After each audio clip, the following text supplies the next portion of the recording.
One Question is designed to give subscribers valuable insights on how executive leaders in college athletics think about key issues on their respective campuses, in their departments, or within their leagues and conferences.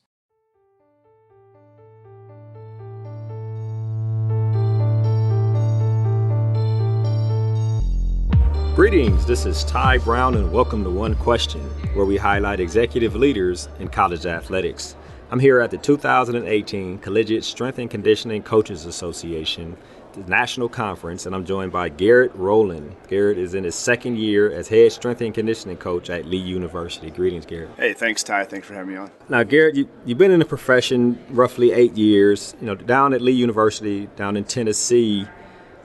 About 4 years ago, Lee decides to make the jump from NAIA to NCAA Division II. And in that process, they decided to, I guess, for the lack of a better word, get serious about strength and conditioning. Right. And so they went through a process and they brought you in to essentially build the athletic performance, strength and conditioning structure from the ground up. You guys have 16 sports there. Yeah, 16. You've been relatively successful at it. Can you tell us about that process of building the strength and conditioning athletic performance structure from the ground up there at Lee University? Absolutely. And it's the last 2 years have been exciting. They've been hard work. It's probably the hardest I've ever worked as a coach in my life.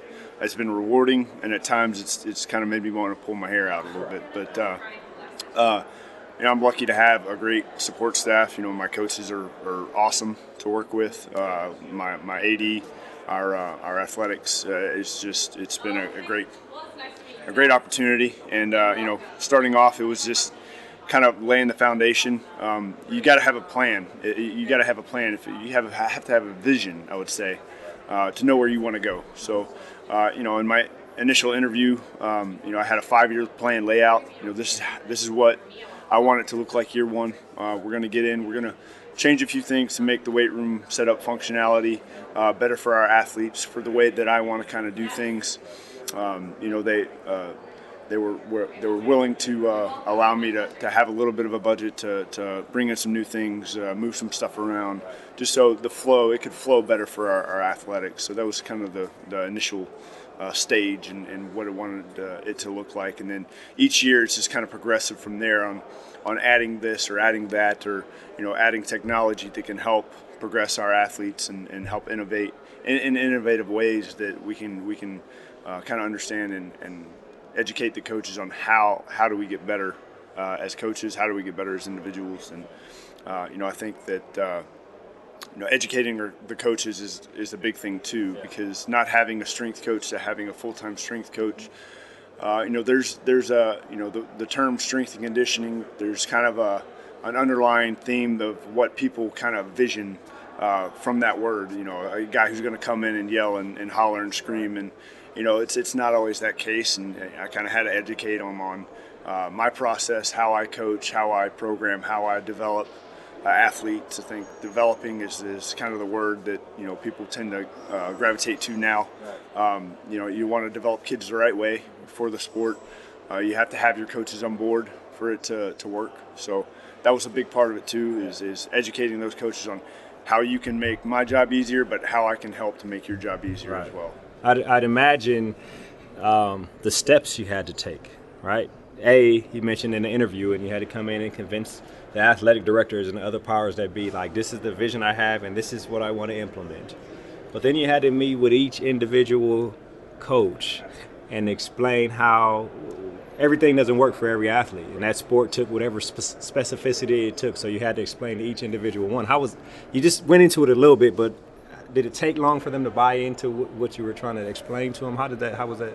I think that they were fairly open when I was in the interview process, and when I got on campus, it was more along the lines of mostly across the board. It's kind of like, hey, you're the strength coach. Right. You're going to do what you need to do to get our athletes better. Get our athletes better. That's all we want you to do. And I think from there, like I said, educating them and making them understand of what I can really do and what those processes are. And I think after they kind of saw the initial changes that I made, they got to see me in action. They saw me develop relationships with our athletes and try to build a culture inside the weight room. I think they kind of saw, okay, this guy's for real. He's serious. He's serious about what he wants to do. He's following all of his steps that he talked about in the interview, and he's following all the steps that he said he was going to build and transition to make this place better. And I think once they saw that, it was really easy for everybody to kind of buy in. Is there an aspect of recruiting, right? When you bring players and potential student athletes on campus, you want them to see every aspect of what you're doing and how they will, come out on the other end of their experience to be bigger, better, faster, smarter, and ready for life. Are you a part of that whole recruiting experience there at Lee University? Yeah, a lot of coaches will utilize me. They'll give me a heads up, hey, we're bringing this kid by. Sometimes coaches just kind of swing by, and that's okay. I want to be as much a part of the recruiting process as they want me to be. Some just kind of bring them by and show them the weight room, and sometimes they ask me, hey, would you like to say a few words? And I'll hop over. I'll meet anybody they want me to meet. And I think it's important that the kids coming in, if they're being recruited, our coaches want them. I want them. Whether or not they're going to be a dynamic force or whatever, I'm going to try to create a relationship with every athlete on campus because I want to. My overall goal is to try to create better people on the long end. And it's not just for athletics. We want to be competitive. We're going to be competitive no matter what. But I want those kids to know that the first thing that I want you to say, if anybody asks you about me personally, is that Coach G really cares about his athletes. He cares about us as people. Tell us a little bit about the structure there. Like, who do you report to when you need something? Who do you talk to when students come to you with a problem? I mean, tell me how that works in the structure there at Lee. Well, when it comes to scheduling, that was one of the things coming in. It's the hardest thing for a strength coach to schedule for, especially when you have a certain amount of space like we do. We have 2,500 square feet. We have a certain amount of racks. With bigger teams, it's harder. So, the first thing I came in is just like, hey, I need to have full scheduling responsibility. If I need to schedule a team over this team or change this team around, I need my ADs back. So that was a conversation we had. He gave me that. He said, it's your schedule. You do what you have to do to make sure that everybody gets that everybody can get better. So, that was kind of a conversation we had. But if I have anything that I need, I'm reporting directly to the athletics director. We have a great relationship.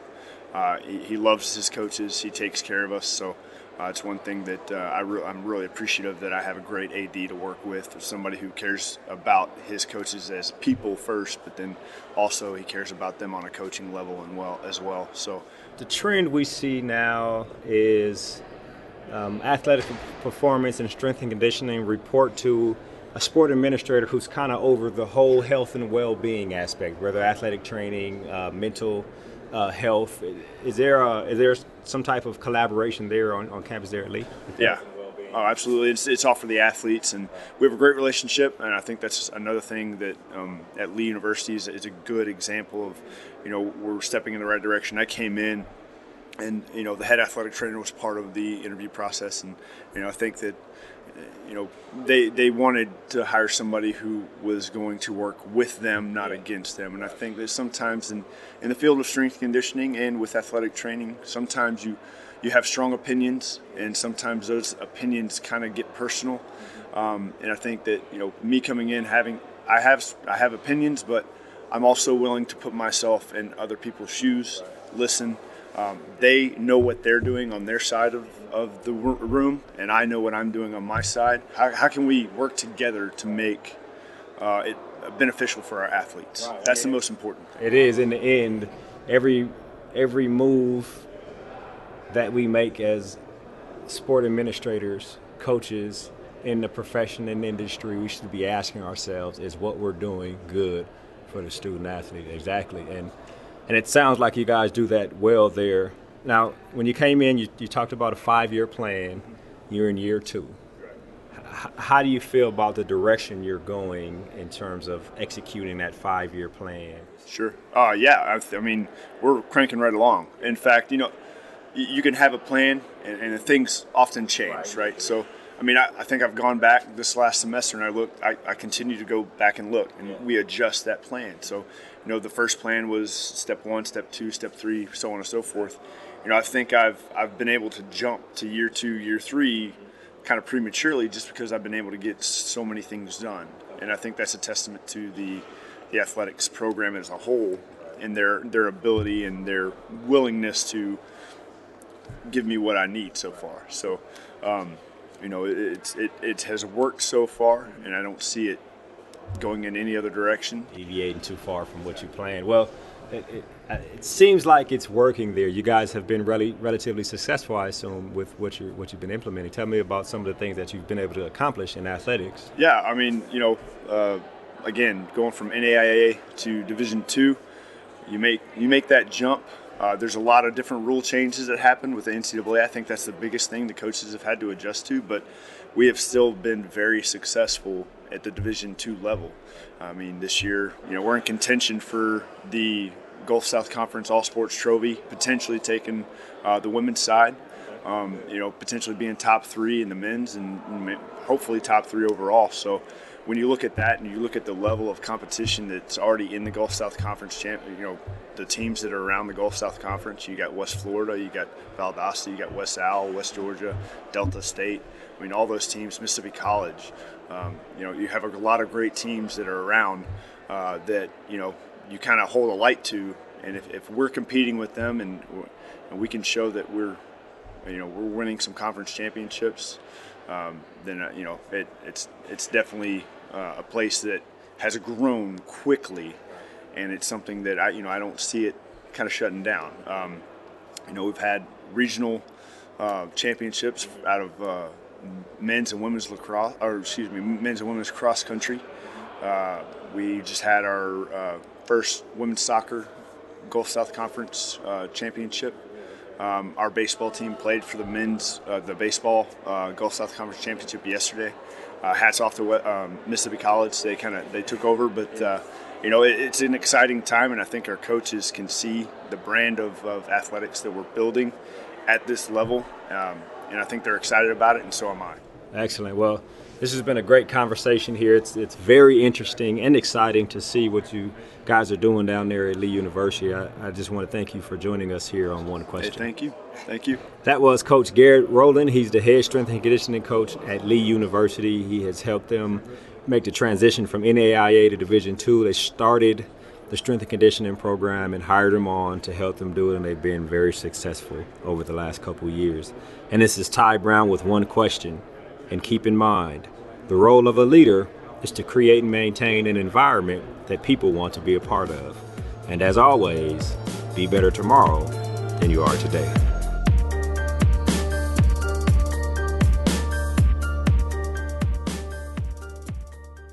This episode of One Question is produced by Spades Media Group, solving problems using creative leadership.